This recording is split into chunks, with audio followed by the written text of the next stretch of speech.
নমস্কার বন্ধুরা, খুবই গুরুত্বপূর্ণ আবহাওয়ার আপডেটের সঙ্গে আপনাদের মাঝখানে আমরা চলে এলাম। অবশেষে ফের ঝড় এবং বৃষ্টির সতর্কতা জারি করলো আবহাওয়া দপ্তর।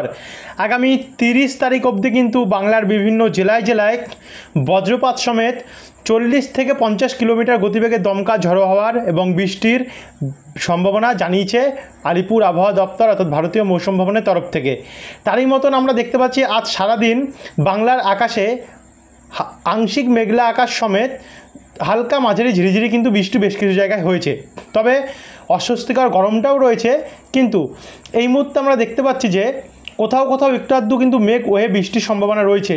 যেমন এই জয়নগর, ডায়মন্ড হারবার, গোসাবা, কুমিরমারি, কেয়াতলা এদিকগুলোতে আমরা দেখতে পাচ্ছি একটা মেঘ উঠেছে, অর্থাৎ মেঘলা আকাশ, যার কারণে এদিকে কিন্তু হালকা হালকা ঝিরিঝিরি একটা বৃষ্টির সম্ভাবনা রয়েছে। তারই সঙ্গে খড়গপুর, মেদিনীপুর, বালিচক, বালি, পিংলা, বেলদা এবং কৈশোরী এই দিকগুলোতেও আমরা একটু মেঘাচ্ছন্ন পরিস্থিতি দেখতে পাচ্ছি। এবং বাদবাকি জায়গাগুলো দেখুন হালকা হালকা ঝিরিঝিরি বৃষ্টির একটা সম্ভাবনা তৈরি হয়েছে, যেমন বাঁকুড়া, পুরুলিয়া, বর্ধমান, শান্তিপুর। তবে 100% এই দিকগুলোতে বৃষ্টি হবে সেটা নিয়ে কোনো গ্যারান্টি দিচ্ছি না। এছাড়াও বাংলাদেশেও কিন্তু সেমি কন্ডিশন থাকবে, শৈলকুপা, ফরিদপুর, যশোর, সাতক্ষীরা, খুলনা এই দিকগুলোতে। তো চলুন এবারে আমরা আপনাদেরকে দেখাই সরাসরি উপগ্রহ চিত্র নিয়ে গিয়ে। উপগ্রহ চিত্র অনুযায়ী দেখুন আমরা স্পষ্ট কিন্তু দেখতে পাচ্ছি যে কন্ডিশনটা এমনই রয়েছে যে কলকাতার এদিকে ইতিমধ্যে মেঘ তৈরি হয়েছে কলকাতার আশেপাশে। যেমন আমরা দেখতে পাচ্ছি এখানে একটু আমাদের গ্রাফিক্সুয়াল গন্ডগোল চলছে এই দিকটাতে, এই কলকাতার দিকে দেখতে পাচ্ছেন। আমরা বেশি জুম করতে পারবো না বন্ধুরা, কারণ একটু গ্রাফিক্সুয়াল প্রবলেম চলছে, তো তার কারণে আমরা দেখতে পাচ্ছি ইতিমধ্যেই কলকাতার আশেপাশে কিন্তু একটা মেঘ তৈরি হয়েছে।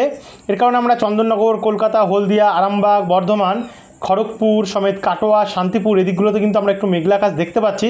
তবে বেশিক্ষণ এটাতে হোল্ড করবো না, দেখুন আবারও প্রবলেম হয়ে গেছে। যাই হোক, মেঘলা আকাশটা আপনাদেরকে আমরা তুলে ধরলাম। এবারে কিন্তু আমরা সরাসরি চলে যাবো আবহাওয়ার রেডারে। তো আবহাওয়ার রেডারটাও প্রবলেম করছে। এবার আমরা বজ্রবিদ্যুৎ মোডে চলে আসলাম। তো বজ্রবিদ্যুৎ মোডে আমরা যদি রাত্রেবেলাটা দেখি, দেখুন গভীর রাত্রে কিন্তু দক্ষিণবঙ্গে তেমন কোনো বৃষ্টি থাকবে না, কিন্তু ঘূর্ণাবর্ত বঙ্গের ওপরে রয়েছে। এবং রাত্রেবেলা আমরা দেখতে পাচ্ছি উত্তরবঙ্গে বৃষ্টি পড়বে, যেমন আলিপুরদুয়ার, কোচবিহার সাইডগুলোতে, এবং এদিকে বাংলাদেশের রংপুর দিকটাতে। এদিকে উত্তর এবং দক্ষিণ দিনাজপুরে হালকা হালকা ঝিরিঝিরি বৃষ্টি হতে পারে। কিন্তু আমরা এটাকে আরেকটু এগিয়ে নিয়ে যাব। এগিয়ে নিয়ে গেলে তো সকাল 6টা নাগাদ আমরা দেখতে পাচ্ছি ওপরে উত্তরের দিকে একটু বৃষ্টি কমলেও দক্ষিণবঙ্গেও কিন্তু তখন সকাল 6টা নাগাদ কোনো বৃষ্টি নেই। কিন্তু সকাল 10টার পর বা 11টা বা 1টা নাগাদ সে সময়ও কোনো বৃষ্টির সম্ভাবনা দেখা যাচ্ছে না। বিকেলবেলা নাগাদ দেখুন হ্যাঁ পরিবর্তন, এই দেখুন ম্যাপটা একটু প্রবলেম করছে। তো প্রবলেম থাকার কারণে আমরা এই যে 12টা থেকে কিন্তু বৃষ্টি আরম্ভ হতে পারে কলকাতার দিকটাতে, যেমন কলকাতা, খড়দা, চন্দননগর, ব্যারাকপুর, পানিহাটি, হাবড়া, চাকদা, বনগাঁ সমেত এখানে কাটোয়া, বর্ধমান, বাঁকুড়া, পুরুলিয়া, দুর্গাপুর সমেত রঘুনাথপুর, হুড়া, বলরামপুর, খাতড়া এদিকগুলোতে বৃষ্টির সম্ভাবনা রয়েছে। তারই সঙ্গে আমরা দেখতে পাচ্ছি এখানে হলদিয়া, তারপরে হচ্ছে কোলাঘাট, উলুবেড়িয়া, বেলদা, ঝাড়গ্রাম, চাকুলিয়া অর্থাৎ পূর্ব এবং পশ্চিম মেদিনীপুর নিয়ে বৃষ্টির সম্ভাবনা রয়েছে। তারই সঙ্গে উত্তর দক্ষিণ 24 পরগনা, এদিকে হাওড়া, এদিকে হুগলি নিয়েও বৃষ্টি রয়েছে। তারই সঙ্গে সঙ্গে আমরা দীঘা, কন্টাই, নামখানা, এগরা, বাতাগং, মোহনপুর, কেজুরি, কাকদ্বীপ, রায়দিঘি, জয়নগর এদিকগুলোতেও বৃষ্টি দেখতে পাচ্ছি। একটু ওপরে উঠলে দেখা যাচ্ছে দেখুন এদিকটাতে বীরভূম, এদিকে রামপুরহাট, সিউড়ি, চিত্তরঞ্জনের দিকেও বৃষ্টির সম্ভাবনা একটা 12টা নাগাদ রয়েছে। সঙ্গে বেলডাঙ্গা, ডোমকল, করিমপুর, দুর্গাপুর, পুরুলিয়া, বাঁকুড়া, খড়গপুর, কোলাঘাট, আরামবাগ এই দিকগুলোতে। তারই সঙ্গে সঙ্গে বাংলাদেশেও এই বৃষ্টিটা চলবে। বাংলাদেশ নিয়ে, ত্রিপুরা নিয়ে, অসম নিয়ে, ঝাড়খণ্ড নিয়ে প্রভাবটা থাকবে। এছাড়া ওড়িশাতে সবথেকে বেশি প্রভাব থাকবে, দেখতে পাচ্ছেন ঘূর্ণাবর্তের যে মুখ সেটা কিন্তু ওড়িশা ভুবনেশ্বরের সামনেটায় রয়েছে। তো আর একটু আমরা যদি এগিয়ে নিয়ে যাই, এগিয়ে নিয়ে গেলে দেখুন এখানে একটার সময় বৃষ্টির পরিমাণ বাড়বে দক্ষিণবঙ্গের বেশ কিছু জায়গায়। যেই জায়গাগুলোতে বাড়বে তার মধ্যে রয়েছে পশ্চিম মেদিনীপুর এবং কিছুটা ঝাড়গ্রাম নেই, যার মধ্যে রয়েছে পাঁশকুড়া, বালিচক, বালি, খড়গপুর, মেদিনীপুর সমেত কৈশোরী, নয়াগ্রাম, ময়না, মহিষাদল, তমলুক এই সাইডগুলো। তারই সঙ্গে সঙ্গে চাকুলিয়ার দিকটা তো একটু বৃষ্টির পরিমাণ অনেকটাই রয়েছে। এদিকে পুরুলিয়ার দিকে মাঝারি মানে বৃষ্টি হচ্ছে, সিন্দ্রি, জয়পুর, জালদিয়া, বাঘমন্দি, বলরামপুর, বারাবাজার। কিন্তু এদিকে বাঁকুড়া এবং দুর্গাপুর এই দিকটা তো হালকা মাঝারি মানে বৃষ্টির সম্ভাবনা রয়েছে বর্ধমান, কাটোয়া, গোসকারা, বোলপুর, চিত্তরঞ্জন, রামপুরা, আজিমগঞ্জ, ডোমকল এবং করিমপুর সাইডগুলোতে, অর্থাৎ মুর্শিদাবাদ দিকটাতে এবং বীরভূম দিকটাতে। এদিকে পশ্চিম বর্ধমান এবং পূর্ব বর্ধমান, এখানে মেমারি, পান্ডুয়া, এখানে আমরা পত্রেশ্বর, খণ্ডঘোষ, এদিকে দাসঘরা, জগৎবল্লভপুর, আরামবাগ সমেত এখানে ব্যারাকপুর, পানিহাটি, চন্দননগর, কাঁচরাপাড়া, নাগরখাড়া, গোসকারা, হাবড়া, বনগাঁ, চাকদা, রানাঘাট, শান্তিপুর, বাগুলা অর্থাৎ নদিয়া ডিস্ট্রিক্ট নিয়েও অনেকটাই প্রভাব আমরা দেখতে পাচ্ছি। তারই সঙ্গে সঙ্গে এখানে আমরা কৈছাপুর, পলতা, বালি, ডানকুনি, পানিহাটি, শ্রীরামপুর, বারাসাত সমেত নিউ টাউন, এখানে বসিরহাট, ভাদুরিয়া, স্বরূপনগর, হাবড়া এদিকগুলোতেও বৃষ্টির সম্ভাবনা লক্ষ্য করতে পারছি। তারই সঙ্গে সঙ্গে গোসাবা, কুমিরমারি, কুলপি, ঝাড়খালি, হলদিয়া, কেজুরি, কাকদ্বীপ, রায়দিঘি এবং নামখানা সাইডে অনেকটাই বৃষ্টির সম্ভাবনা আমরা কিন্তু আগামীকাল দেখতে পাচ্ছি। এবং সেম বৃষ্টি দেখুন বাংলাদেশেও হবে, বাংলাদেশের বিভিন্ন জায়গায় এবং উত্তরবঙ্গ দেখতে পাচ্ছেন মালদা এবং দক্ষিণ দিনাজপুর সাইডটাতে বৃষ্টি হবে, এদিকে মেঘালয় এবং ত্রিপুরাতেও অনেকটা বৃষ্টির কিন্তু সম্ভাবনা রয়েছে। এটা হলো একটার কন্ডিশন। এরপর আমরা যখন বিকেলবেলা অর্থাৎ 5টা নাগাদ যাচ্ছি তখন এদিকে উড়িষ্যা এবং ছত্তিশগড়ে বৃষ্টির পরিমাণ বেড়ে যাবে, গিয়ে ভারী থেকে অতি ভারী বৃষ্টি হবে উড়িষ্যা এবং ছত্তিশগড়, ঝাড়খণ্ড এদিকগুলোতে। কিন্তু এদিকে আবার বৃষ্টির পরিমাণ বাড়বে শান্তিপুরের দিকটাতে এবং কৃষ্ণনগর দিকটাতে, যেখানে আমরা চাপড়া, নদিয়া ডিস্ট্রিক্টের এই জায়গাগুলোতে মুড়াগাছা, পাতুলি, শান্তিপুর, নগরদ্বীপ, বাতকুল্লা, কালনা, বীরনগর এই সমস্ত জায়গাগুলি। তার সঙ্গে এখানে কাটোয়া দিকটাতে কাটোয়া, পাতুলি, দেবগ্রাম, তারপরে হচ্ছে আমরা দেখতে পাচ্ছি দুবরাজপুর, সিউড়ি, তারপর হচ্ছে রঘুনাথপুর এই জায়গাগুলোতে। তারপর আমরা এটাকে আরেকটু এগিয়ে নিয়ে যাবো, এগিয়ে নিয়ে গেলে বিকেল 5টার পথ দেখুন আস্তে আস্তে করে একটু পরিষ্কার হতে পারে এই সাইডগুলোতে। কিন্তু এরপর আমরা 26 তারিখ দেখব। দেখুন 26 তারিখে যেই প্রবেশ করছি গভীর রাত থেকে কিন্তু উত্তরবঙ্গের জেলাগুলিতে ভারী থেকে অতি ভারী বৃষ্টি আরম্ভ হবে, তারই সঙ্গে অসমেও আরম্ভ হয়ে যাবে, এদিকে শিলিগুড়ি, দার্জিলিং, কালিম্পং এবং উত্তর দিনাজপুর সাইডটাতে আরম্ভ হবে। আর দক্ষিণবঙ্গে সে সময় একটু কমই থাকবে, বাংলাদেশের উপকূল সাইডটাতে একটু প্রভাবটা অনেকটাই থাকবে। তো এরপর 12টার পর 1টা বা 2টো নাগাদ যদি আমরা দেখি তো 1টা 2টো নাগাদ কিছু নেই, সকাল 9টা 10টার মধ্যেও কিছু দেখতে পারছি না আমরা। কিন্তু 26 তারিখ দুপুর 3টের পর একটু মাঝারি মানে বৃষ্টির সম্ভাবনা রয়েছে, হালকা থেকে মাঝারি, যার মধ্যে রয়েছে কলকাতা, চন্দননগর, শান্তিপুর, কাটোয়া, সিউড়ি, বাঁকুড়া, তারপর হচ্ছে দুর্গাপুর, গোসকারা, বোলপুর, এখানে গোসকারা, বোলপুর, বলরামপুর, খাতড়া, জামশেদপুর, জাদুগাদা, চাকুলিয়া, ঝাড়গ্রাম, বালিচক, খড়গপুর, এখানে আমরা দেখতে পাচ্ছি বেলদা সমেত কোশিয়ারি এই দিকগুলোতে আমরা দেখতে পাচ্ছি, নয়াগ্রাম দিকটাতে, কেশিয়ারি সাইডটাতে এবং নয়াগ্রাম দিকটাতেও, তারই সঙ্গে চন্দননগর, শান্তিপুর এই দিকগুলোতেও কিন্তু আমরা এর প্রভাব যেটা লক্ষ্য করতে পারছি। তারই সঙ্গে সঙ্গে বাংলাদেশে এবং ত্রিপুরাতে চলবে। তো এই 3টের পর আমরা দেখবো সন্ধ্যাবেলা কী হবে। দেখুন আর সন্ধ্যাবেলা একটু বৃষ্টি কমলে রাত্রি 10টা থেকে আবার একটা বৃষ্টি আরম্ভ হতে পারে, কারণ বৃষ্টি আরম্ভ হতে পারে শান্তিপুর, তারপর হচ্ছে কলকাতা, চন্দননগর, খড়দা, উলবেড়িয়া, কোলাঘাট, চাকদা, হাবড়া এই সমস্ত জায়গাগুলিতে। তারই সঙ্গে সঙ্গে বাঁকুড়া, বিষ্ণুপুর, গোয়ালতর, চন্দ্রকোনা, দুর্গাপুর, আসানসোল এদিকগুলোতেও বৃষ্টি হতে পারে। তবে বন্ধুরা এই বর্তমানে যে নিম্নচাপটি চলছে এর যে প্রভাব যা আমরা লক্ষ্য করতে পারছি এবং দর্শক ভাইরা আমাদেরকে যা জানাচ্ছে তাতে কিন্তু স্পষ্ট দেখা যাচ্ছে যে বিক্ষিপ্ত বৃষ্টি হচ্ছে, অর্থাৎ বৃষ্টি হলে একবারে সব জায়গায় হচ্ছে না, এই জায়গায় হলে ওই জায়গায় আবহাওয়া পরিষ্কার থাকছে, কড়া রোদ থাকছে এবং গরমও থাকছে, আবার ওই জায়গায় বৃষ্টি হলে আবার এই জায়গায় কড়া রোদ থাকছে, এইভাবে বৃষ্টি সব জায়গায় যে একবারে বৃষ্টি হচ্ছে এমনটি নয়। তার জন্য এইবারে নিম্নচাপটা কিন্তু এমনই হবে, একবারে কিন্তু ঝেপে হবে না বৃষ্টি। তারপর আমরা 27 তারিখ গেলাম, 27 তারিখে সকাল 6টা থেকে অর্থাৎ ভোরবেলা থেকেই উপকূল দিক থেকে কিন্তু বৃষ্টি আরম্ভ হয়ে যাবে, হলদিবাড়ি, নামখানা, ফ্রেজারগঞ্জ, কাকদ্বীপ, রায়দিঘি, কেজুরি, কন্টা এই দিকগুলোতে অর্থাৎ দক্ষিণ 24 পরগনা নিয়ে, তারই সঙ্গে সঙ্গে কলকাতা, জয়নগর, বারুইপুর, উলুবেড়িয়া, খড়দা, চন্দননগর এই দিকগুলোতে বৃষ্টি রয়েছে। এদিকে বাংলাদেশে কলাপাড়া, বরিশাল, চিটাগং, মহেশখালী দিকটা তো অনেকটাই বৃষ্টি রয়েছে।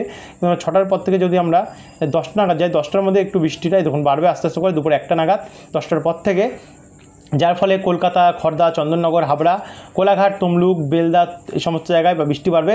একই সঙ্গে সঙ্গে বাঁকুড়া, দুর্গাপুর, বর্ধমান, কাটোয়া, গুসকারা, কতুলপুর, আরামবাগ, খাতড়া, হুড়া, রঘুনাথপুর, জামশেদপুর, জাদুগাদা, চাকুলিয়া, ঝাড়গ্রাম, বালিচক, কোশিয়ারি, বেলদা এই দিকগুলো থেকে শুরু করে মুর্শিদাবাদের দিকটাতে সিউড়ি, রামপুরহাট, কাটোয়া, গোসকারা, বোলপুরে, কৃষ্ণনগর, শান্তিপুর, চাকদা, রানাঘাট এবং বনগাঁ সাইডটাতেও কিন্তু বৃষ্টি পারবে। একই সঙ্গে সঙ্গে ঢাকা, খুলনা, বরিশাল, কুমিল্লা, ময়মনসিংহ, রাজশাহী, মেহেরপুরে হালকা হালকা ঝিরিঝিরি বৃষ্টি থাকবে। তবে উত্তরবঙ্গে সে সময় হালকা হালকা প্রভাব থাকবে, এদিকে ভারতের মধ্যভাগে কিন্তু ভয়ঙ্কর প্রভাব থাকবে ঝড় বৃষ্টির। তো এরপর আমরা একটার তো দেখলাম, একটার পর আমরা যদি ওই রাত্রেবেলা যাই তো রাত্রেবেলার কন্ডিশনটা তেমন কোনো বৃষ্টি থাকবে না, 10টার পর একটুখানি বাড়তে পারে দেখুন, অর্থাৎ 28 তারিখ অবধি কিন্তু আমরা দেখতে পাচ্ছি বৃষ্টি চলবে, তবে বিক্ষিপ্ত বৃষ্টি চলবে। আর 28 তারিখ ভোর রাত্রি নাগাদ কিন্তু ভারী বৃষ্টি হতে পারে দক্ষিণবঙ্গের জায়গাগুলিতে, যার মধ্যে রয়েছে হলদিবাড়ি, নামখানা, কাকদ্বীপ, রায়দিঘি এবং গঙ্গাসাগর, তারই সঙ্গে সঙ্গে গোসাবাও রয়েছে উপকূলের দিকটাতে এবং এদিকে মাঠবেড়িয়া, কলাপাড়া দিকটাতে রয়েছে। আমরা দেখি কলকাতা, চন্দননগর, শান্তিপুর দিকগুলোতে হালকা হালকা বৃষ্টি চলবে। কিন্তু আরেকটু এগিয়ে গেলে দেখুন 28 তারিখ ভোর 4টের সময় কিন্তু ব্যাপক বৃষ্টি রয়েছে, কলকাতা, নিউ টাউন, বারুইপুর, বিষ্ণুপুর, বজবজ, ঝিঙ্গলগঞ্জ এই দিকগুলোতে কিন্তু ব্যাপক বৃষ্টি হবে, ভারী থেকে অতি ভারী বৃষ্টি হবে। তারই সঙ্গে সঙ্গে খড়গপুর, ঝাড়গ্রাম, চাকুলিয়া, বালিচক অর্থাৎ পূর্ব পশ্চিম মেদিনীপুর নিয়ে দক্ষিণ 24 পরগনা নিয়ে এদিকে হাওড়া এবং হুগলি কলকাতা নিয়ে ব্যাপক বৃষ্টির সম্ভাবনা রয়েছে। এদিকে গোয়ালতর, বালিচক, মেদিনীপুর, বিনপুর, শিলদা, আমলাগড়া, সিমলাপাল, তালডাঙ্গা, জয়পুর এবং বিষ্ণুপুর দিকটাতেও কিন্তু প্রচণ্ড বৃষ্টি রয়েছে। তারই সঙ্গে সঙ্গে পুরুলিয়া, বাঁকুড়া, দুর্গাপুর, কাটোয়া, সিউড়ি এদিকে মাঝারি মানে বৃষ্টি চলবে। এদিকে বাংলাদেশেরও চলবে ব্যাপক বৃষ্টির সম্ভাবনা, ভারী থেকে অতি ভারী বৃষ্টি মাঠবেড়িয়া, পিরোজপুর, বরিশাল, মতিরাট, লালমোহন, খুলনা, শ্যামনগর সমেত চিটাগং, মহেশখালী, চট্টগ্রাম, কক্সবাজার এবং ত্রিপুরার দিক নিয়ে। তো তারপর আমরা একটু এগিয়ে নিয়ে গেলে দেখুন সারাদিন কিন্তু বৃষ্টির প্রভাবটা থাকবে। 10টার পর একটু কমলেও আবারও বিকেলবেলা নাগাদ আরম্ভ হতে পারে এবং রাত্রেবেলা কমে যাবে। তো তারপর আমরা 29 তারিখ যদি দেখি বন্ধুরা, দেখুন 29 তারিখেও কিন্তু ভারী বৃষ্টির সম্ভাবনা অনেক জায়গাতে রয়েছে। দক্ষিণবঙ্গের বিভিন্ন জেলায় কিন্তু কোথাও ভারী, কোথাও হালকা, কোথাও মাঝারি, যেমন এদিকে বীরভূমে ভারী বৃষ্টির সম্ভাবনা রয়েছে, বাদবাকি জেলাগুলিতে হালকা মাঝারি বৃষ্টি রয়েছে। এদিকে আবার উপকূলে কিন্তু ভারী বৃষ্টির সম্ভাবনা আমরা দেখতে পাচ্ছি সুন্দরবন লাগোয়া অংশগুলিতে। এদিকে বাংলাদেশেরও এবং উত্তরবঙ্গেও শিলিগুড়ি দিকটাতে একটু ভারী বৃষ্টি রয়েছে, আলিপুরদুয়ার একটু ভারী বৃষ্টি রয়েছে, বাদবাকি জায়গাগুলোতে হালকা হালকা বৃষ্টি রয়েছে। এদিকে কালাই, ময়মনসিংহ এদিকটাতেও ভারী বৃষ্টি রয়েছে, মেহেরপুরের দিকে কিছুটা ভারী বৃষ্টির সম্ভাবনা আমরা দেখতে পাচ্ছি, বাদবাকি জায়গাগুলোতে কিন্তু হালকা মাঝারি বৃষ্টি রয়েছে। তো একটু এগিয়ে যাবো, এগিয়ে গেলে 29 তারিখে দুপুর 3টে নাগাদ কিন্তু আবারও বৃষ্টির পরিমাণ বাড়বে। তো এর কারণে আমরা দেখতে পাচ্ছি, তো এই 29 তারিখে কিন্তু বন্ধুরা দুপুর 3টে নাগাদ প্রচণ্ড ঝড় বৃষ্টি রয়েছে দক্ষিণবঙ্গের বিভিন্ন জেলায়। আপনাদেরকে আমরা আবহাওয়া দপ্তরের প্রেস বিজ্ঞপ্তিটা এখন বর্তমানে দেখাতে পাচ্ছি না, আগামীকাল কিন্তু সকালের আপডেটে সেই প্রেস বিজ্ঞপ্তিটা দেখিয়ে দেবো। তো 29 তারিখ দেখতে পাচ্ছেন বন্ধুরা অনেকটাই বৃষ্টি রয়েছে। 30 তারিখ যদি দেখি, 30 তারিখে নতুন একটা নিম্নচাপ আসার সম্ভাবনা রয়েছে পশ্চিমবঙ্গ এবং বাংলাদেশের বিভিন্ন জায়গায়, উপকূলের বিশেষ করে। তো এই উপকূলের দিকগুলোতে কিন্তু প্রচণ্ড বৃষ্টি হবে। দেখুন ভারী থেকে অতি ভারী বৃষ্টির সম্ভাবনা উপকূলগুলোতে রয়েছে। তারই সঙ্গে সঙ্গে কলকাতা এবং উত্তর 24, দক্ষিণ 24 পরগনাতে অনেকটাই বৃষ্টি রয়েছে। এদিকে পুরুলিয়া, বাঁকুড়া এবং বীরভূম এই দিকগুলোতে, পশ্চিম মেদিনীপুর সাইডে হালকা হালকা বৃষ্টির সম্ভাবনা আমরা দেখতে পাচ্ছি। তো একটু এগিয়ে গেলে সকালবেলা একটু বৃষ্টি কমলেও বিকেলবেলা নাগাদ দেখুন না মাঝারি মানে বৃষ্টি চলবে। 1 তারিখে কী হবে একবার দেখে নেবো আমরা। 1 তারিখেও হালকা হালকা ঝিরিঝিরি বৃষ্টির সম্ভাবনা রয়েছে। 2 তারিখেও হালকা ঝিরিঝিরি বৃষ্টির সম্ভাবনা আমরা দেখতে পাচ্ছি, তবে খড়গপুর এবং পশ্চিম মেদিনীপুর, ঝাড়গ্রাম দিকটাতে একটু বৃষ্টি হতে পারে। 3 তারিখেও হালকা হালকা ঝিরিঝিরি বৃষ্টি রয়েছে। 4 তারিখে মাঝারি বৃষ্টির সম্ভাবনা আমরা দেখতে পাচ্ছি। 5 তারিখ শনিবারেও কিন্তু বন্ধুরা আমরা মাঝারি ভারী বৃষ্টির সম্ভাবনা দক্ষিণবঙ্গের বেশ কিছু অংশে দেখতে পাচ্ছি, এই মালদা এই দিকগুলোতে। তারপর একটু এগিয়ে যাব, এগিয়ে গিয়ে 5 তারিখে বিকেল 5টা নাগাদ কিন্তু বৃষ্টির পরিমাণ বাড়তে পারে বীরভূম, মুর্শিদাবাদ, বর্ধমান, দুর্গাপুর, কাটোয়া, শান্তিপুর এই দিকগুলোতে। বাদবাকি জেলাগুলিতে হালকা হালকা ঝিরিঝিরি বৃষ্টির সম্ভাবনা রয়েছে। 6 তারিখে যদি যাই, 6 তারিখেও দেখুন বন্ধুরা মাঝারি ভারী বৃষ্টির সম্ভাবনা কিন্তু আমরা দক্ষিণবঙ্গের সর্বত্র বিভিন্ন জেলায় দেখতে পাচ্ছি, অর্থাৎ টানা কিন্তু বৃষ্টি হওয়ার চান্স রয়েছে বন্ধুরা এখন, তবে বিক্ষিপ্ত বৃষ্টি হবে। 6 তারিখে সন্ধ্যে 7টা নাগাদ কিন্তু বন্ধুরা বৃষ্টি ভারী হবে, অর্থাৎ বৃষ্টির পরিমাণ বেড়ে যাবে গিয়ে পুরো গোটা দক্ষিণবঙ্গ নিয়ে। কোনো জেলার নাম বলছি না, কারণ সমস্ত জেলা নিয়েই কিন্তু বৃষ্টি বাড়বে, সেটা বাংলাদেশ এবং পশ্চিমবঙ্গ নিয়েই। এবং রাত্রেবেলা গিয়ে সেই বৃষ্টিটা উত্তরবঙ্গেও বাড়তে পারে। তারপরে 7 তারিখে কিন্তু বন্ধুরা দেখুন বৃষ্টির পরিমাণ আরও রয়েছে। 7 তারিখে ভারী বৃষ্টির সম্ভাবনা, অর্থাৎ 5 তারিখের পর থেকে কিন্তু বৃষ্টি বাড়তে পারে দক্ষিণবঙ্গের বিভিন্ন জেলায় 5 তারিখ থেকেই বাড়তে পারে। 7 তারিখে ভারী থেকে অতি ভারী বৃষ্টি রয়েছে। 8 তারিখ মঙ্গলবার, সেদিনটাও আমরা বন্ধুরা বৃষ্টি দেখতে পাচ্ছি দক্ষিণবঙ্গে রয়েছে। তো বন্ধুরা এই ছিল এখনকার আপডেট। যতটা পরিবর্তন ঘটেছে অবশ্যই আপনাদের কাছে আমরা তুলে ধরলাম। এরপরে যদি আরও পরিবর্তন ঘটে অবশ্যই নতুন আপডেটের মাধ্যমে কিন্তু বন্ধুরা আপনাদের কাছে আমরা নিয়ে আসবো। তো যারা এখন অবধি সাবস্ক্রাইব করেনি, পরের আপডেটটি, গুরুত্বপূর্ণ আপডেটটি পাওয়ার জন্য বন্ধুরা আমাদের চ্যানেলটিকে কিন্তু সাবস্ক্রাইব করতে ভুলবেন না। অসংখ্য ধন্যবাদ ভিডিওটি দেখার জন্য।